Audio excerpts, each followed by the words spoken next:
So before I could start working on the actual chassis itself, I wanted to print a new engine. The engine that came with the kit, perfectly fine, but I just wanted to upgrade it a little bit to suit a bit more with the custom touches that I did on the exterior. The files are from Cults 3D, created by Balckbox STL, and links will be in the description down below. They were all printed on the Elegoo Saturn 2. After cleaning them up and removing all the supports, they were cured and then moved into the spray booth. Now, if you're interested in getting these files printed or any other files, feel free to check out my web shop. I offer 3D printing services and also have loads of files already on there for you ready to purchase. Not only did the new engine parts need to be cleaned up, the regular kit parts also needed a little bit of love here and there, removing some mold lines but not going overboard, before also moving them into the spray booth and painting them with a black primer first, and then various shades of black and silver on top to finish them off.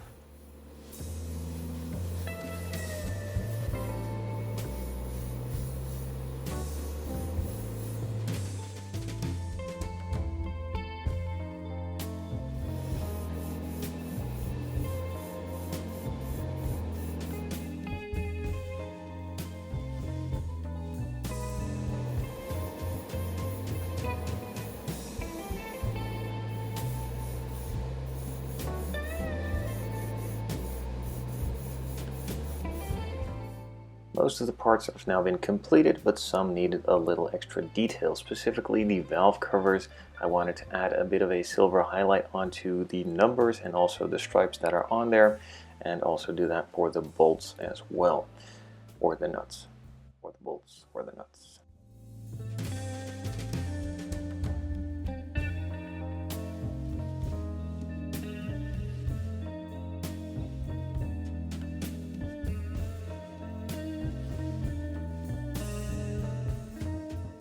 So those small additional details have been completed and I can move on to the assembly. It is fairly straightforward, simply just gluing everything together and modifying it a little bit here and there where necessary to fit the new parts.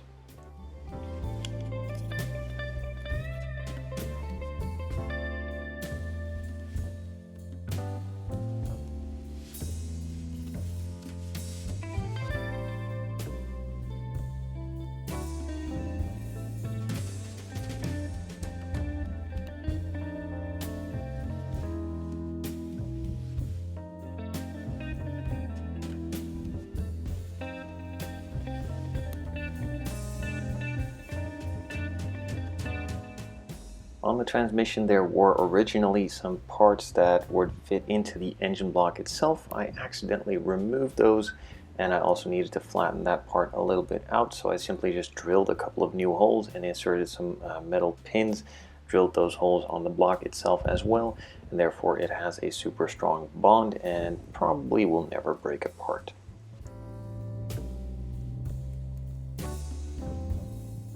In the files from Balckbox STL there was also an air cleaner included too. I simply just painted and glued it on to later realize that it doesn't fit with the hood included in the kit, and that air scoop, or whatever you want to call it, that needs to fit in there. So this one was later removed for that air scoop to be glued on and then permanently put in place. I also wanted to add a couple of wires for the ignition. I tried to follow the right firing order, but I somehow seem to always get lost in this, so if they are incorrect, I'm sorry. I personally simply don't care. I just think it looks a bit better and upgrades it anyway, and since this is a hollow resin engine, I don't think it will run all that well anyways.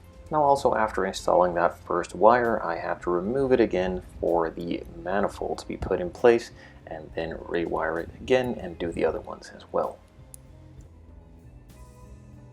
So at the beginning of the video I did install the original exhaust, and in order to fit the engine I simply needed to cut it off a little bit to fit or make it the correct length in order to fit with the new engine.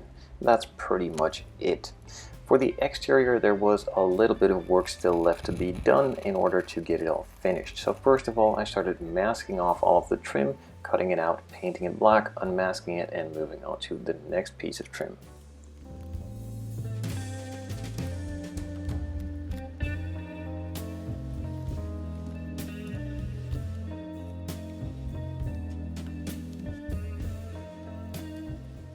The entire engine bay was also painted in the same red color as the exterior at the same time in order to make it more custom and finished in order of looks for me personally.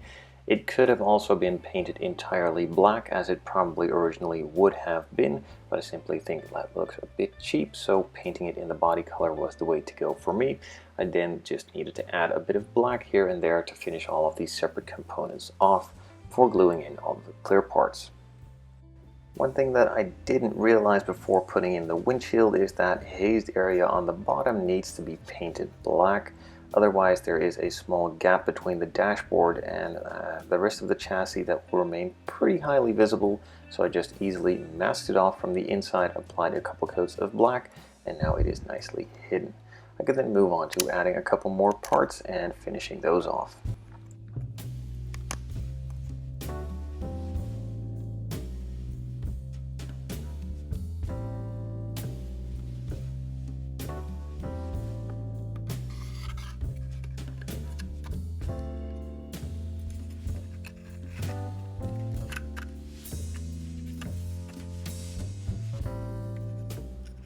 As you can see, the air cleaner is still on here, and now it has been replaced with that scoop from the kit itself.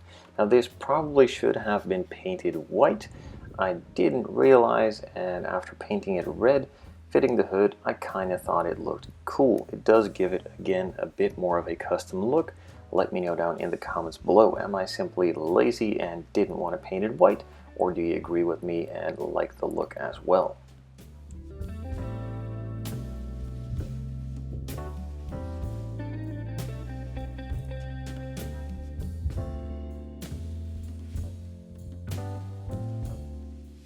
If you simply follow the instructions and glue the mirrors on, there is no space or place to put those specifically, and also no real grab apart from a little bit of glue. So what I did is drilled a hole in the body and in the mirror itself, added a small metal rod, and therefore added a lot more rigidity and could glue them in place.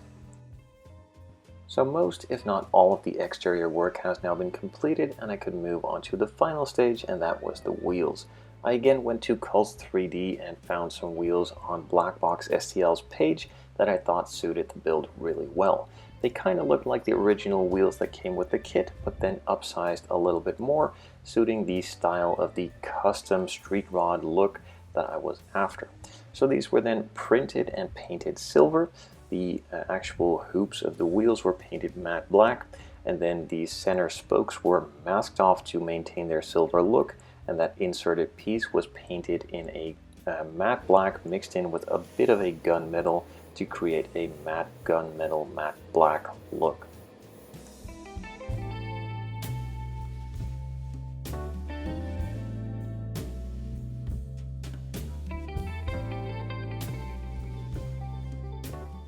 Included with the wheel files, there were also some tires from Balckbox STL. These were painted in the flexible resin from Resione, their FX60 formula. Now I still don't really know what these will do in the long term, but for now in the short term they look pretty good and fit really nicely on the wheels. I do think that the sidewall might be a little bit thin and maybe can change those in the future, but for now they do really suit the build and the street rod look, so I'm just gonna leave them as is. Now in order to mount the wheels and also lower it, I did design a little bit of a custom file.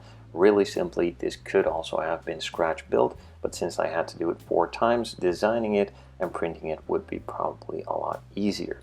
Plus it would give me a bit more consistency, and also another reason to play with my new Neptune 3 that Elegoo sent out.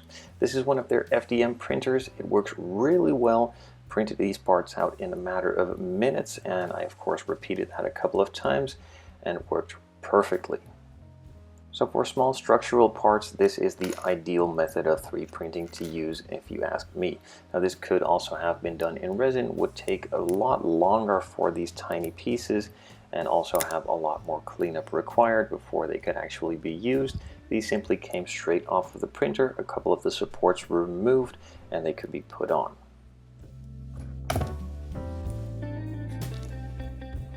So first of all, most of you or some of you will probably not agree with this method of mounting and lowering the wheels, as it is absolutely not realistic or functional. But for me, I'm not going to turn over the model, look on the suspension side of things, and see that everything is completely non-functional and non-realistic on a scale model. If it looks good from the outside, it is good with me, and this is a really easy way to do it and also works super fast. So one side fits perfectly inside of the wheel and the other one over the hub on the original chassis piece. Now you can cut both to length or to shorten them in order to get the correct spacing and offset, and there is also a nice flat piece on which you can glue the brake discs before gluing the entire assembly into the wheel and then into the wheel well in order to mount it all.